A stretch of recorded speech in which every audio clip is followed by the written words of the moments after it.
We also kama artist, we send some messages. Watu wa East wanajua, si ndio? We always send some messages when we go to school, 3 messages. That is, the first message inakuanga ni kama uko shule, you work very hard in class. Sawa? You work hard na smart, si ndio? Essence ya work hard ni nini?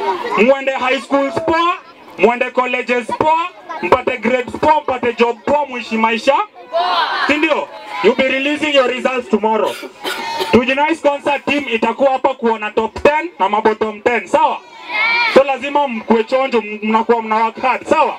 So that's the first message. Second message ni, if you have a talent, don't be afraid to show it to the world, sawa?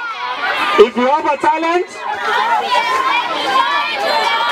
because kuna watu ambao wanaishi maisha poa na hizo talent, si ndio? The third one, tuna avoid negative peer influence ama negative peer pressure. Si mnajua? Mnajua hizo negativity, si ndio? Vitu kama kuiba, kupigana, kutumia drugs, hizo tuna avoid so that we stay cool. Sawa? So those are the 3 messages that Tujinais concert team sends to schools whenever we go to such beautiful schools.